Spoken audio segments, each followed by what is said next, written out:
मेरा गोरा रंग, बोलती आंखें, कंधों तक बल खाते बाल, चौड़ी छाती, पतली कमर और चिकनी सुडौल जांघें सभी को लुभाती थी। पुरुष मेरे सौंदर्य को देखकर कहते, यह लड़की तो किसी रसगुल्ले से कम मुलायम या रसदार नहीं है। इसे देखने मात्र से ही जन्नत की सैर हो जाती है।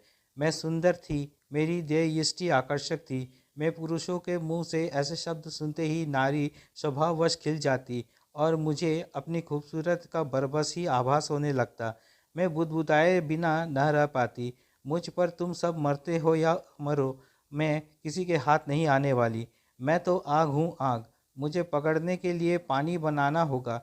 मैं सुंदर हूँ पर इतनी भोली नहीं हूँ कि अपनी प्रशंसा सुनने की ही तुम्हारे बाहों में समा जाऊँ। मैं अभी सोच ही रही थी कि माँ की आवाज़ ने मुझे चौंका दिया। मैं जैसे सोते से जाग उठी। माँ ने मेरे सामने खड़ी मुस्कुरा रही थी। मेरी माँ मुझसे कहीं अधिक खूबसूरत थी। वह एक प्रौढ़ महिला थी, लेकिन दिखने में 21-22 की ही लगती थी। वह अपने सौंदर्य और स्वास्थ्य के प्रति हरदम सजग ही रहती थी।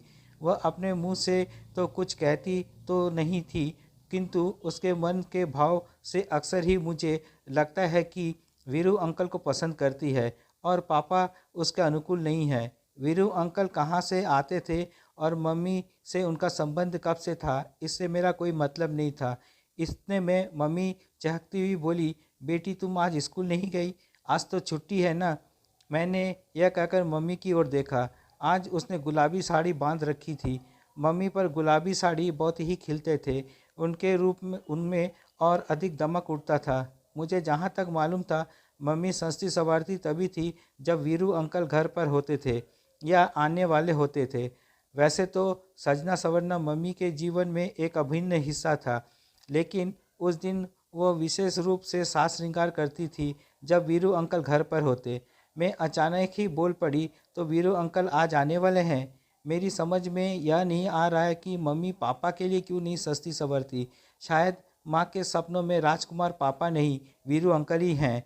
वैसे यह कड़वा सच भी है। वीरू अंकल पापा से अधिक सुंदर और स्मार्ट है। अपने आप को हमेशा ही सुंदर बनाकर रखते हैं, कपड़े ढंग के पहनते हैं। और पापा पापा तो बिल्कुल ही ढीले ढाले व्यक्ति हैं। एक ही कपड़े को दो दो रोज़ तक पहनते हैं। शेव तभी बनाते हैं जब खुजली होने लगती है या उन्हें कोई टोक देता है। माँ को तो चुस्त और खूबसूरत पुरुष चाहिए। वीरू अंकल चुस्त भी हैं और सुंदर भी हैं। इसी बीच माँ ने मुझे टोक दिया, यह लड़की तो हमेशा कुछ न कुछ सोचती ही रहती है। जा अपनी सहेली मधु से मिला, वह तुम्हें कल याद कर रही थी। मैं अवाक रह गई। माँ मुझ पर इतनी मेहरबान क्यों है? अचानक ही मुझे मधु के घर क्यों भेजने लगी? आखिर माजरा क्या है? एक साथ मेरे मस्तिष्क में ना जाने कितने ही सवाल उमड़ने घुमड़ने लगे, लेकिन मुझ में यह पूछने की हिम्मत ही नहीं थी कि तुम मुझे ज़बरदस्ती मधु के घर क्यों भेज रही हो? आखिर तुम्हारा इसमें क्या स्वार्थ है? खैर, मधु से मिलने के लिए मैं तो बेताब ही थी। मैं पैदल ही उसके घर चल दी। मधु का घर हमारे घर से पैदल कोई 10-15 मिनट का रास्ता था। मैं मधु के घर पहुंचती तो दरवाज़ा खुला हुआ था। मैं बिना आवाज़ दिए ही अंदर चली गई। घर में उसकी माँ के सिवा कोई ना था। मधु का भाई देबू भी नहीं था। मुझ पर उसकी माँ की नज़र पड़ी तो वह बोली, अंदर आजा कंचन, काफ़ी दिनों बाद आई है। मधु और देबू तो अपनी नानी के घर गए हैं। कल सुबह तक आ जाने की उम्मीद है। खड़ी क्यों है? आ बैठ तो सही। मैं उसके माँ के पास बैठकर भला क्या बात करती। 2-3 मिनट तक खड़ी रही, फिर बोली, आंटी मैं जा रही हूँ। मधु आए तो कह देना कि मैं आई थी। यह कहकर मैं दरवाजे से होते हुए बाहर आ गई। मधु हम उम्र थी, लेकिन उसका भाई देबू मुझसे 1 साल छोटा था। वैसे वह देखने में छोटा नहीं लगता था। देबू बहुत शरारती भी था। वह केवल शरारत ही नहीं था, बहुत सुंदर और स्मार्ट भी था। मेरी उम्र यही कोई 15-16 की थी। देबू 15 का था। जींस की पैंट और टी शर्ट में वह किसी राजकुमार से कम सुंदर नहीं लगता था। मैं यही सोचती थी हुई अपने घर आई तो दरवाज़ा धक्का देते ही खुल गया। मैं बरामदे से होते हुए मम्मी के बेडरूम के सामने आई तो किसी मर्दाने आवाज़ को सुनते ही ठिठक गई। पापा तो घर में है नहीं, 2 दिनों के लिए बाहर गए हैं। फिर यह मर्दानी आवाज़ कहाँ से आ रही है और यह आवाज़ किसकी हो सकती है? मैं वहीं खड़ी होकर सोचने लगी कि यह आवाज़ कहाँ से आ रही है। ये आवाज़ मम्मी के बेडरूम से आ रही थी। मैंने सोचा शायद पापा आ गए हैं, लेकिन वो तो ऑफिस के काम से गए हैं।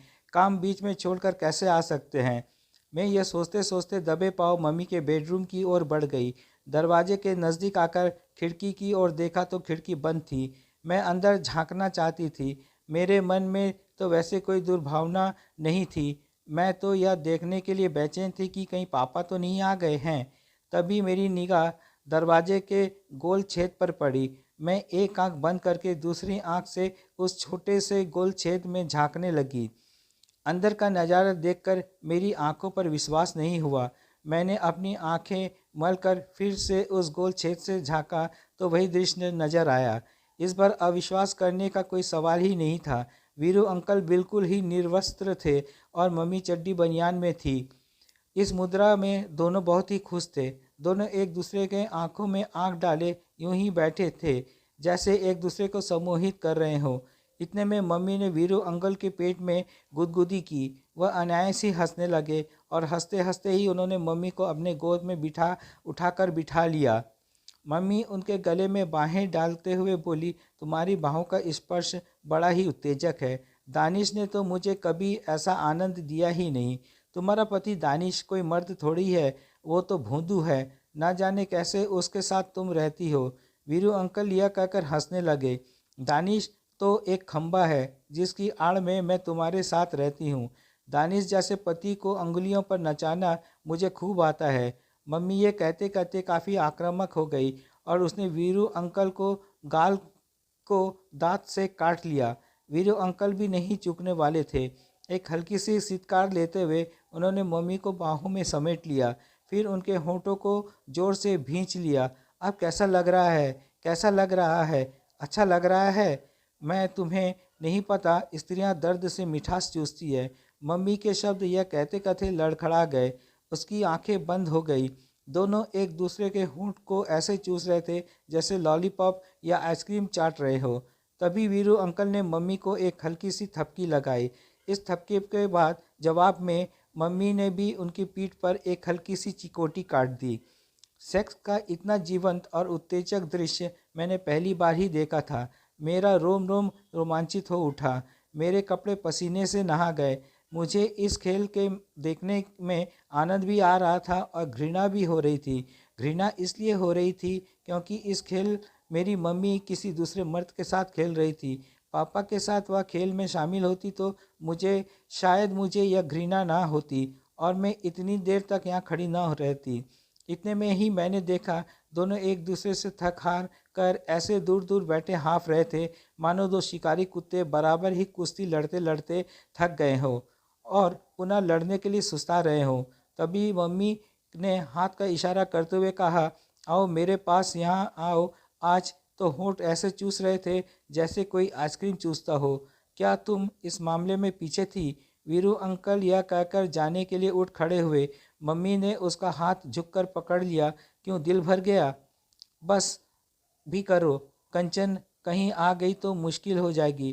वेदांत अंकल की आवाज़ में थकान थी, लेकिन मम्मी के चेहरे पर थकान की शिकन अभी तक नहीं थी।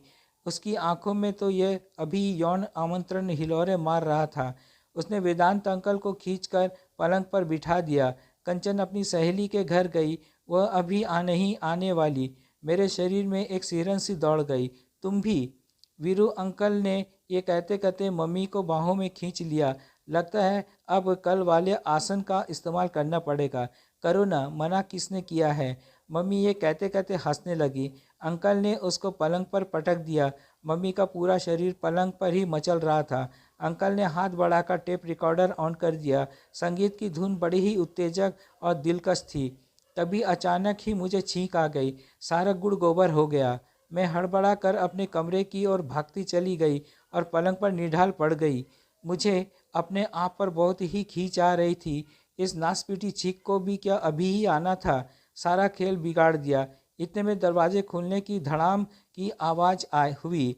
मैं फटाफट पलंग से उठकर अपने कपड़े बदलने लगी ताकि मम्मी यह समझे कि मुझे मधु के घर से अभी अभी आ रही है। इसी बीच मम्मी मेरे कमरे में दाखिल हुई। मैंने देखा वो काफ़ी भयभीत थी। वह मेरे करीब आकर बोली, कब आई? अभी चली हो तो आ रही हूँ। मधु घर पर ही थी। हाँ, घर पर ही थी। मैं इतना कहकर बाथरूम में आ गई और स्वयं को सहजने संभालने की कोशिश करने लगी। मुझे डर था कि कहीं मैं माँ बेटी के मर्यादित रिश्ते की गरिमा को भूलकर कोई अशोभनीय बात ना बोलूँ। मैं माँ के से कोई सवाल करना नहीं चाहती थी, क्योंकि माँ की यह अपनी ज़िंदगी थी। ना जाने किस मजबूरी में यह सब कर रही थी। कोई कारण जाने बिना माँ को कुछ कहना ठीक नहीं लग रहा था। वह पापा से इतनी बड़ी बेवफाई क्यों कर रही थी, यह बात मुझे भीतर ही भीतर कचोट रही थी। मैं शुरू से ही उस विचारधारा की थी, जो भी काम करो खुलेआम करो, किसी से धोखाधड़ी ना करो। कोई भी काम बुरा नहीं होता तब तक वो बुरा हो जाता है जब तक सबकी नज़रों से बचकर किया जाता है। मम्मी को पापा पसंद नहीं या वो उसको खुश नहीं रख पाते, वो तो वीरू अंकल के साथ उन्हें तलाक देकर रह सकती है। ऐसे छुप छुप कर वो जो कर रही है, उससे तो परिवार की गंदगी ही फैल रही है। मैं बाथरूम से कोई 10 मिनट के बाद आई तो मम्मी अपने बेडरूम में थी। वीरू अंकल जा चुके थे। मैं उनके सामने जानबूझकर नहीं गई थी कि कहीं वो शर्मा ना जाए या मम्मी को मुझ पर शक ना हो जाए।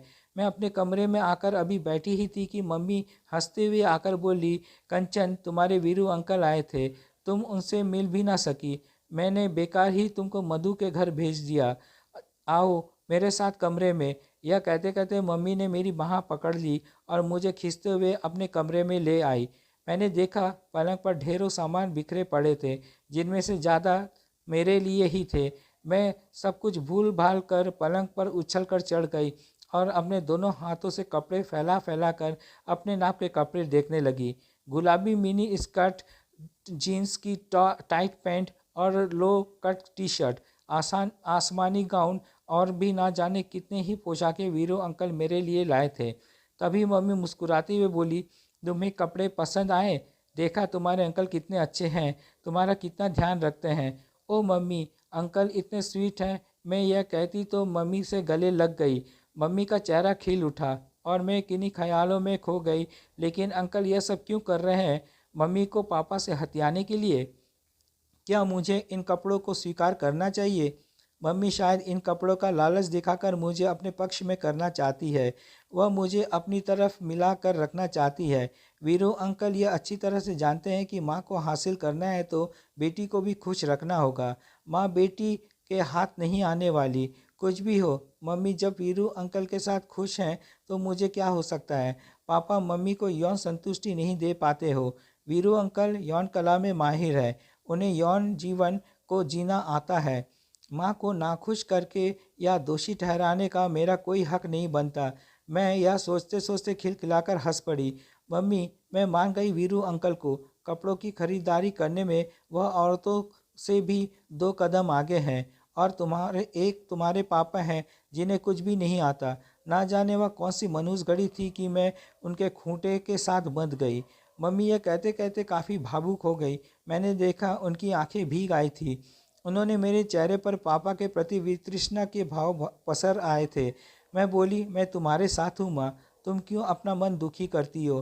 पापा को जैसे जीना है वैसे ही जीने दो और तुम्हें जीना है वैसे जियो। मेरे यह कहते कहते उसने मुझे गले से लगा लिया। मुझे इस बात का कहाँ बोध था कि पति पत्नी के जीवन की राहें अलग अलग हो जाती हैं तो उनकी संतान त्रिशंकु सी बन जाती है, तो यह उनके हित में कोई नहीं सोचता। मैं सोच रही थी पापा आखिर बाहर क्या करते हैं, या किसने भी तो नहीं देखा। हो सकता है उनका भी किसी से संबंध हो। मम्मी के संबंध के बारे में मुझे पता इसलिए है क्योंकि मम्मी के साथ मैं रह रही हूँ। हो सकता है पापा मम्मी से भी 2 कदम आगे हैं। मैं केवल मम्मी को ही बुरा क्यों मानूं? पापा भी तो बुरे हो सकते हैं। मैं यह सोचते सोचते ही अपने कमरे में आ गई।